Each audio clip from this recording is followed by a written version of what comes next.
Welcome into the Eric Zane Show podcast, a daily show where I discuss news, nonsense, and my personal adventures, as I have for several years now, here in the Baldwin Ace Hardware Fear Bunker Studio. Baldwin Ace Hardware, a beacon of DIY awesomeness in the Northland.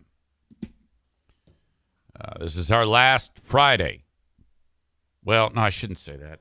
Not you might hear that and think, what, is he quitting? Is he ending the is he no longer doing the shows? I don't know why I said that. Next Friday I won't be here is what I should have just said. So, all right. Idiot. Yeah, I'm going to Florida for the Disney half marathon. For the AT Children's Project. Back to Disney for the first time in a while. Thank you to everyone who has ever helped out the AT Children's Project in the past. Much appreciated. On that race day, which is Saturday the 7th, I believe. Yeah. You got to get up at like ridiculous hour because Disney, because you run through the park, they want you out of the park as quickly as possible, so that everybody can get into the park and not see you running through it like a madman. They're not going to. They get you in early, and then they get all the tourists in there. As the ROM already starts annoying me with, don't you need to train for a half marathon? Well, I've trained somewhat. I will be able to finish it because I've run a little. Give me a break. So you start when it's pitch black, and about with half a mile to go, it starts to lighten up. That's the only thing I'm dreading. I'm dreading waking up more than actually running the race. It's a sick feeling to wake up that early. I really believe that we weren't designed for that. And that's why, the candle burns quick and hot when you have to get up at that hour. That's why I'm very, very grateful that I don't have to do that anymore, being that I get up at a more reasonable hour now to do this. 6:20, no big deal. You can even stay up reasonably late for an old bastard like myself. Which, by the way, with New Year's Eve fast approaching tomorrow, I have a hockey game that starts an hour earlier, thank God, because they want to get all the revelers out so that they can ring in the new year and shit like that. It's the annual New Year's Eve hockey game for the Grand Rapids Griffins. And then home to bed, Diana's like, oh, let's stay up and watch the ball drop. I'm like, I don't know. Now let's go to bed and play Candy Crush and lay in there and watch videos of a guy restoring video games. I watched that dude, Odd Tinkerer, on YouTube restore a 1914 cash register yesterday. It's a 30-minute video of him restoring the cash register from 1914. All this bronze on it, bronze or brass or some shit, bringing it back to life. Oh, my God, it was so fantastic. I don't know why I like those things. It doesn't speak. He just restores it. Edited beautifully. Okay. Welcome in. I've got a bit of oddness to discuss.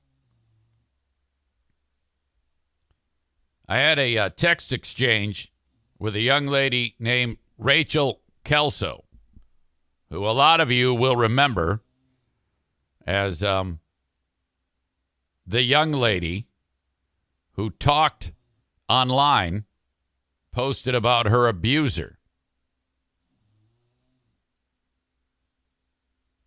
In short order after that, Joe Gasslight, Joe from FBHW, resigned. He said, you know what? I'm going to retire and move on with my life Yeah, you know what? I've had it with morning radio. All that getting up early nonsense. I could stay, but I want to resign.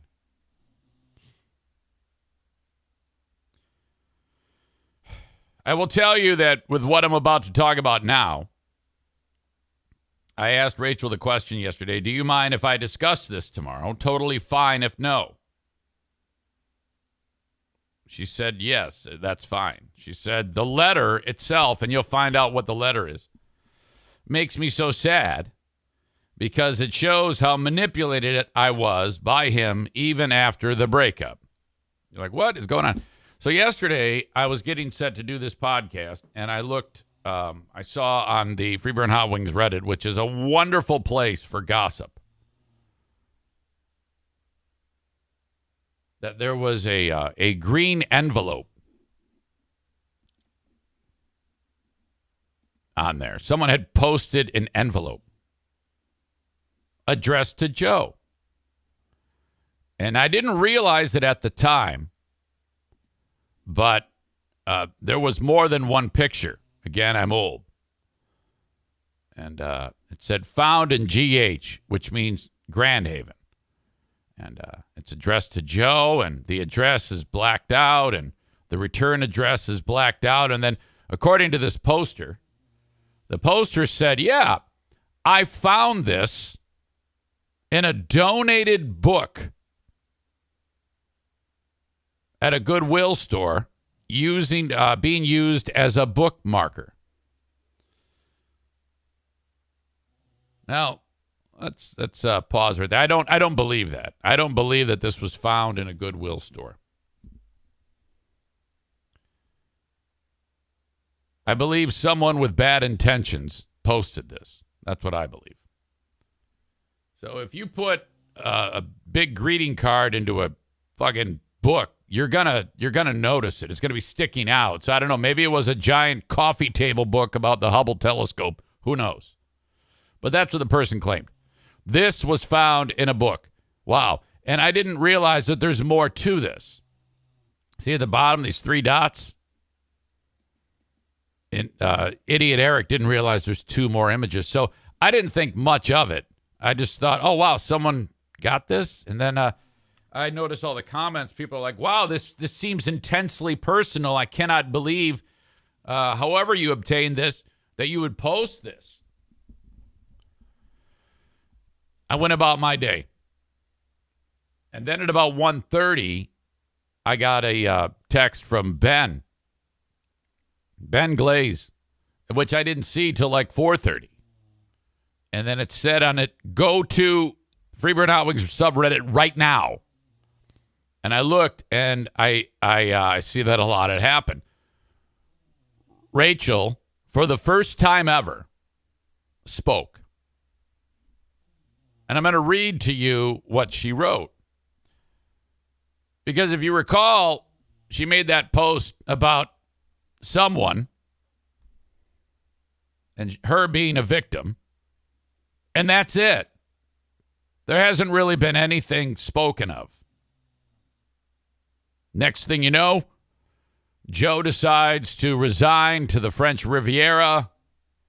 And, okay, whatever. That's what we know publicly. Now, there's a lot more that I know. But as you know, I'm not really at liberty to say.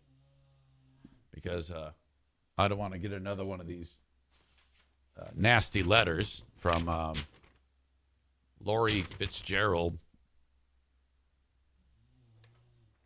which I now use for scrap paper, by the way. Thank you. I don't even keep it up. It's fucking stupid. But it gives me a perfect opportunity to point out something very, very important on this show. As you know, I like to keep things up and up. I don't like to do things all crazy where I could jeopardize myself.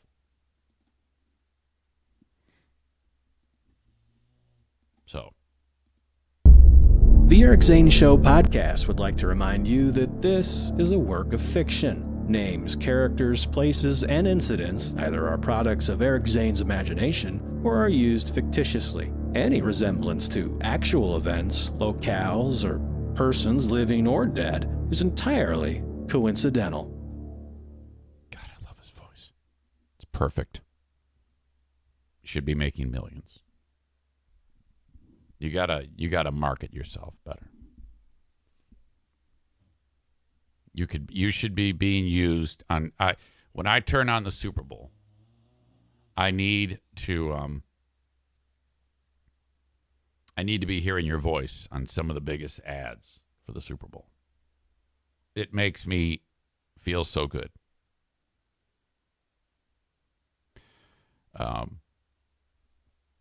So then I noticed that whoever, quote unquote, found that envelope in a book in Grand Haven at a Goodwill store also took the liberty to post much more than that, which I quickly discovered.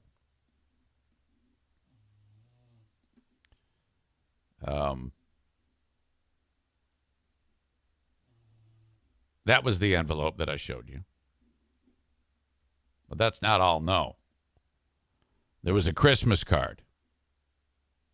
And this all arrived to Joe back Christmas last year. And it's just crazy luck to find this at a Goodwill.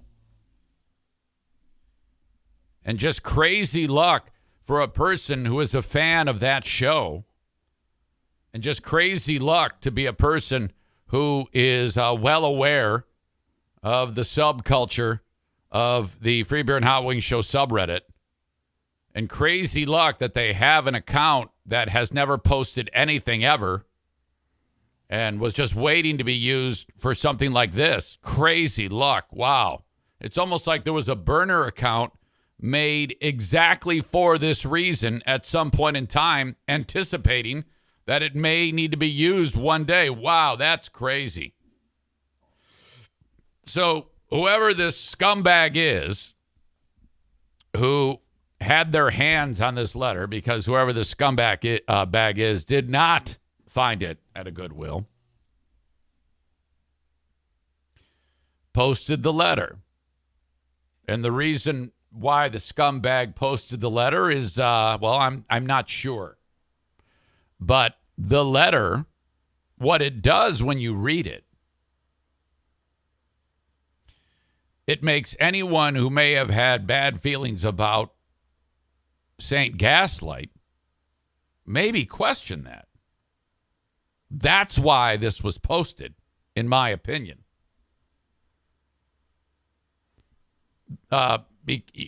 You probably might not think that Rachel, who wrote it, and she did admit to writing this, was still under the spell of whatever it was that got her to that place in the first place. But this scumbag posts this shit.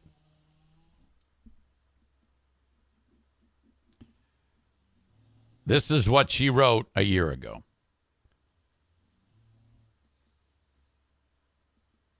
Joe, I'm still so heartbroken that we aren't sharing another holiday together. Loving you and being loved by you has filled my heart with so much joy. Over the past year. And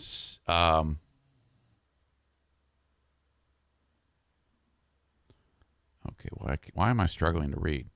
Filled my heart with so much. I'm having irritations over the past year, and some change. I look back. Oh no, I think I don't know why I can't read that. I look back at all of our memories together, and get the biggest smile on my face. I'll never be convinced that what we shared wasn't real. True love.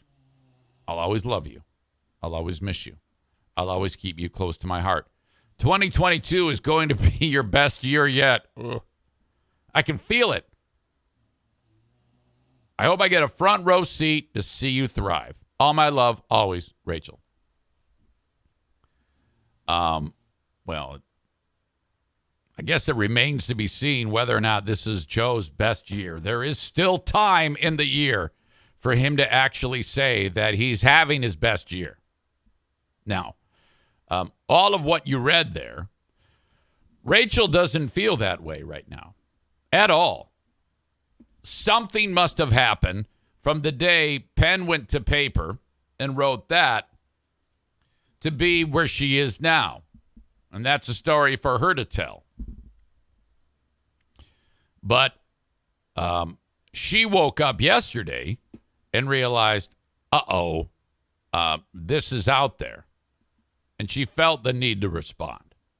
And I've been all over this story since it began. And so then I said, you know what? If this is going to present itself, I need to discuss it. So that's why we're here. She, in fact, saw it, and she posted directly on the post with the envelope and all that shit. And this is what she wrote right away. She made 2 posts yesterday. And she actually sent me these screenshots because the people who run the Freeburn Hot Wing Show subreddit deleted the one with all of the what I just read to you. Took a while, but they did delete it. She writes, I'm Rachel. I'm the Rachel that wrote this letter to my ex. It's personal and private, and I'm sick that it's been posted for the world to see. Again, I asked her if I could do this. She said yes. The past few months have been so hard for me, watching all of you speculate about the abuse I suffered at the hands of someone I loved and who I thought loved me. This letter proves nothing and isn't anything other than a very sad reminder of how manipulated I was at the time. Thanks for the rude awakening this morning. Okay, now that sets the record straight, in my opinion. That's okay. The Rachel on December 29 when she wrote that, or December 30 now, is not in the mindset of the Rachel who put pen to paper in December of 2022. Different person. And that has there's no way around it. I mean, you've got 2 written expressions from her. And the most recent one, she's saying, that's not me. I am not the same person. And I like that she said, this proves nothing, because whoever posted this, the envelope, green envelope, and all that, they were trying to prove something. They were trying to prove that based on December of 2021, that they were madly in love. Whoever posted the letter is gaslighting, trying to manipulate the facts to create a false narrative. That's what's happening there. Could be anybody who's doing that. We don't know. We don't know who's actually doing the gaslighting. Do we? Ryan writes, Scooby-Doo tells me that any random old Joe, in quotes, could have posted that letter. Yeah, allegedly it could be any random old Joe. It could be Joe Biden, for all we know. It could be someone not named Joe. We don't know the name of the person who posted that.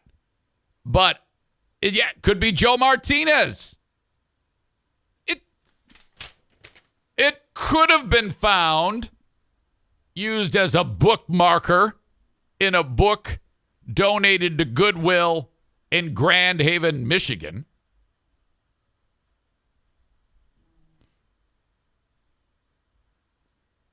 Oh, look at this.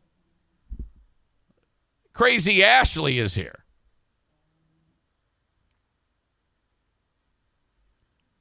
She used to swap bodily fluids with someone who's not being talked about today.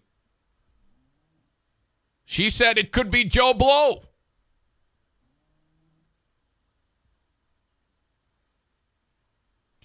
LJ Guy 2004 writes, was the person that posted it named Mo Massman? We don't know, God damn it.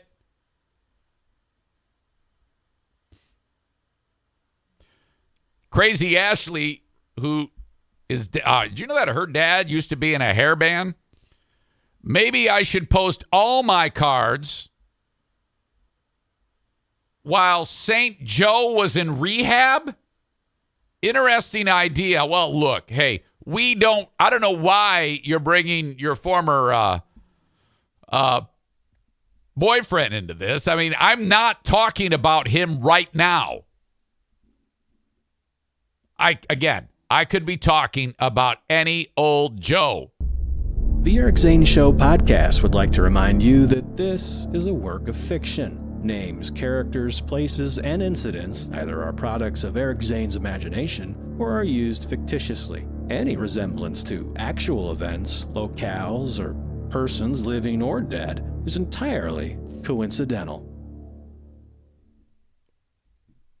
Anyway.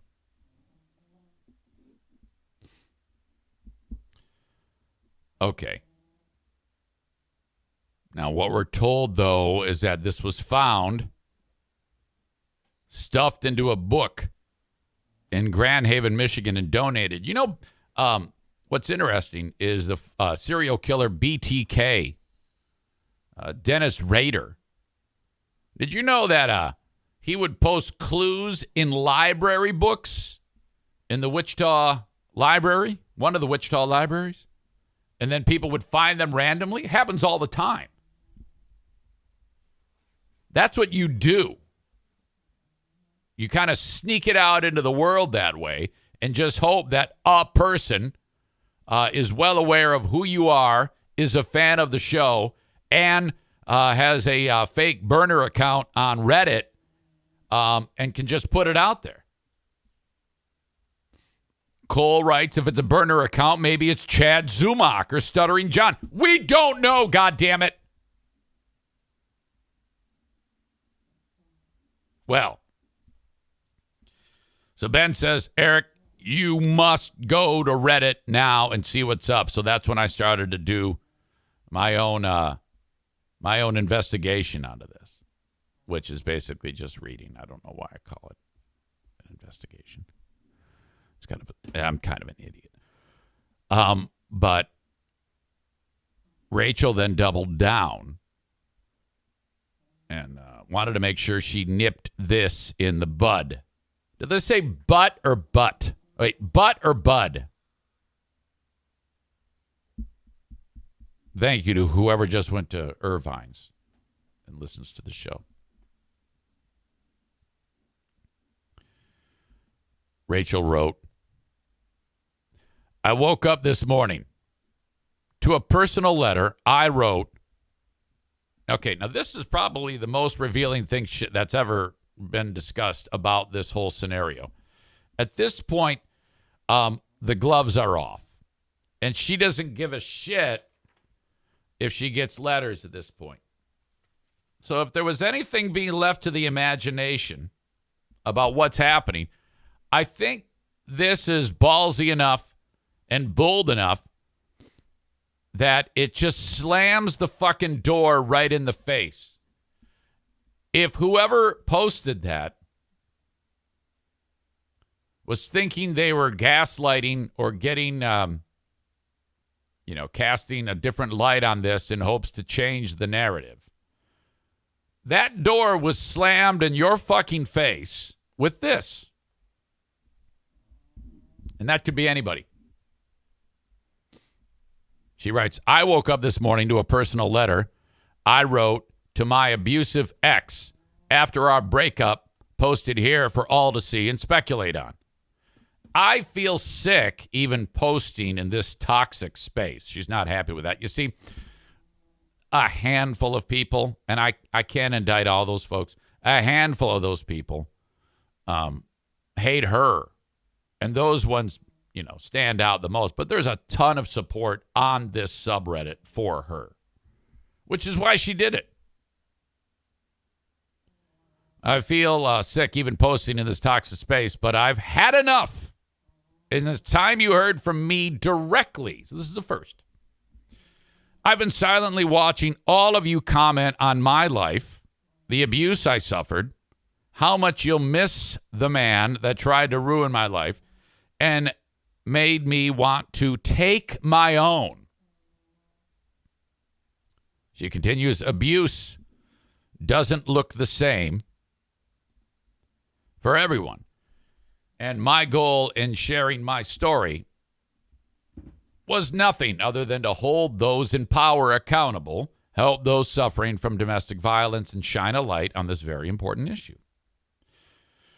Calling me a liar may make you feel better about not getting to listen to my abuser tell stupid jokes. Well, maybe it's not your type of humor on the air, but please know that I'm a real person and that relationship was a nightmare and a learning lesson. It's not just me either. There are many other women who he's hurt who are finding their strength and voices too. It should be added that she could probably be talking about anyone. We don't know for sure who she's referencing. We have an idea, and you can guess. We're not 100% sure, though. Who are we to just assume, right?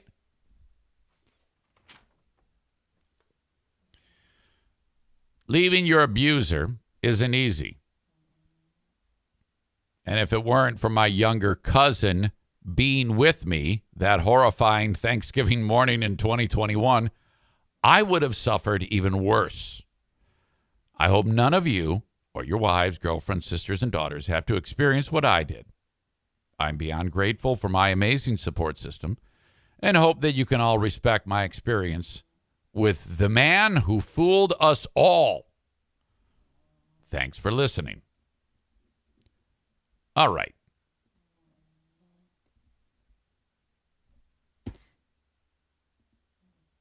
So that was put out there. And just the same way that people were piling on when they saw that letter with, oh, yeah, the plot thickens. Look at this. They were still in love.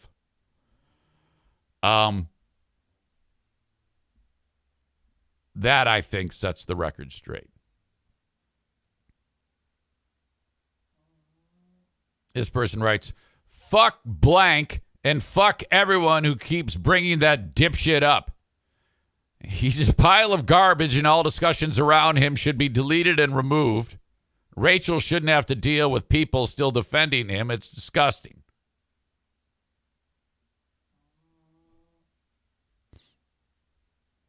This person writes, the thing is, other people don't get to tell a victim of abuse when it's the right time to come forward.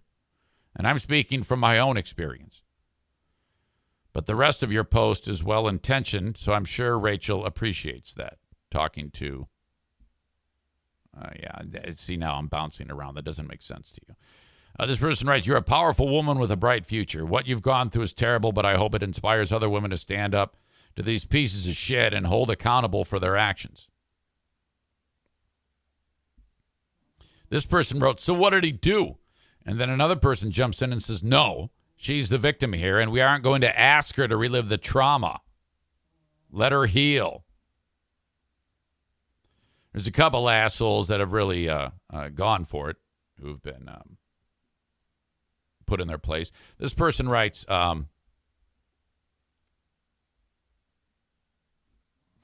another ex weighs in. This is a young lady named Gina, who I've talked about with you. She weighed in on this. She says, I feel like most people in here are reasonable. I've been lightly monitoring since the news broke. I'm afraid I'd get doxxed. I saw my name a few times, but people don't seem to overstep. Everyone knew what was going on for years, but you were the force to bring the ugly secrets to light. I am grateful to you for that. You are strong, capable, and a fighter. Keep going. Rachel says, so much love for you, Gina. The bright side of all of this was being able to connect with you and several other women that were hurt. Thank you for your courage and support. Boozy Panda 0117 writes, Rachel, Thank you for being so strong and sharing your story. I, too, am a beautiful, well-educated woman who fell in someone's trap and was abused physically, emotionally, and financially. I know what it is like to constantly ask yourself, how could I be so blind? How could I have fallen for the act? And listen to people who question my intelligence and ask, why didn't she say anything? And I can tell you why I didn't at the time, because it is humiliating. Because you are supposed to be a strong woman who doesn't fall for that type of man. But coming forward like you did took guts and grace and strength, and you got some of that power back. And it scares them. Keep speaking out. Keep telling the truth. Hold your head high and let the haters bounce off you like Teflon. No one lived your story. You coming forward gave me the courage to come forward today online and speak out for the first time. Stay strong. It terrifies them. Fuck. If you, okay, one more, because then there's a few that Rachel responded to. This person wrote, wow, I just assumed that letter was fake. What are the odds of that being found in a book? If it had been fake, it should have been posted, and because it's real, it shouldn't have been posted. I'm sorry that this whole thing has had to be so much in public spotlight and has had so much attention. Not sorry for someone having to deal with it. I hope you're in a better place and can go on to living a full and happy life as a final FU. I'm sending a virtual hug your way that brings with it the best wishes for your future, that we can all move past dragging your personal life across the internet, and also a sense of how proud you should be in yourself for showing the strength and bravery to leave and then call out an abuser. All the best to you, Rachel. May 2023 bring you calm seas and fair winds. She adds, thank you so much for your kind words. This means more than I can express. A few more thank yous. A couple people are like, this person wrote, this is crazy. Did somebody post the contents of the letter when the word was just getting out? Yeah, it looked like it was possibly a Christmas card. The original poster said they found it in a book from Goodwill. And then the person adds, wow, that sounds fishy. Fuck yes, it sounds fishy. I don't believe it for a second. What do you think? I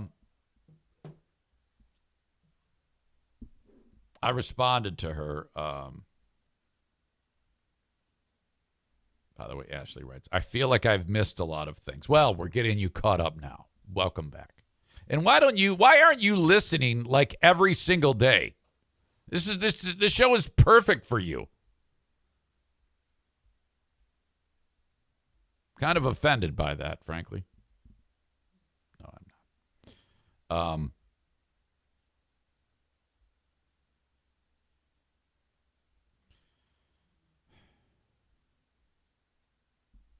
When I was first brought up to speed, I wrote, hey, I'm just getting caught up today to Rachel. I'm so sorry you had to dive in on Reddit, but it looks like you, again, nipped it in the bud. Well done. It wouldn't surprise me if we know who posted that letter. I added, you will notice, though, that there's less and less support being flashed on Reddit and more support for you.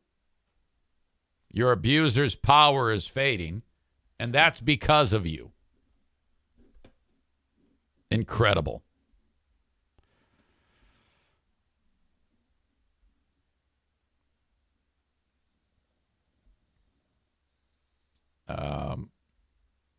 So there you go. Lots of comments. Linda said he moved to Hudsonville. I don't know that he did that. I was told that too.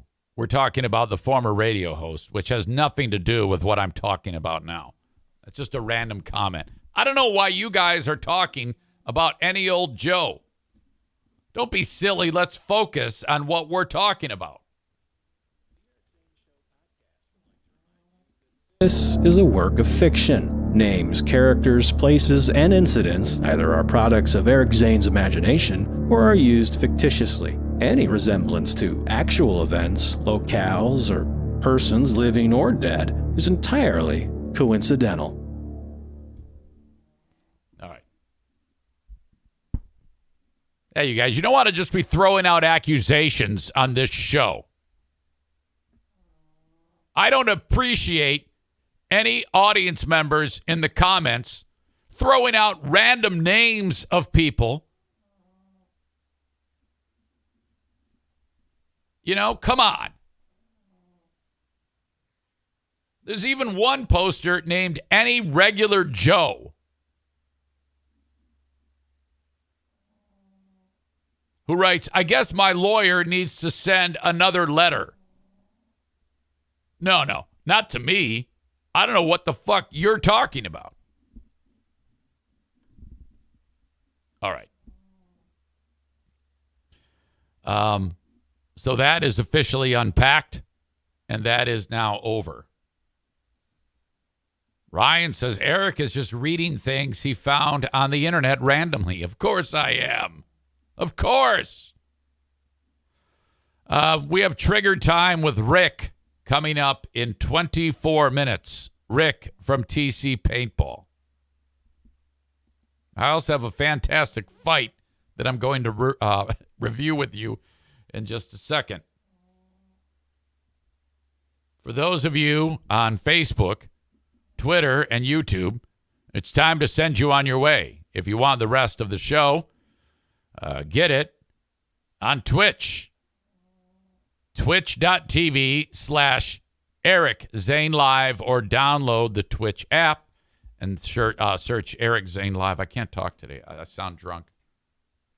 Of course, the audio podcast is made available shortly after this show finishes on all the podcasting platforms, including iHeart. Listen to your heart's content. Nearly 1,000 episodes are available. I have a Patreon, which features 11 bonus episodes a week. I just got 2 new people. Matt Q, who played Dale in trivia yesterday. He signed up. And Zach F. Thank you for signing up on Patreon. Try it for 1 month, with the audio podcast being $5 a month, the audio video podcast being $10 a month. Sign up for 1 month, see if you like it. If you do like it, I'll knock 10% off of the price when you convert it to a yearly. So what was $120 is $108. What was $60 is $54. Thank you, thank you, thank you. And as always, correspond with me via email, eric@ericzaneshow.com, on the Shoreliners Striping inbox. So we now say goodbye to you all on Facebook, Twitter, and YouTube.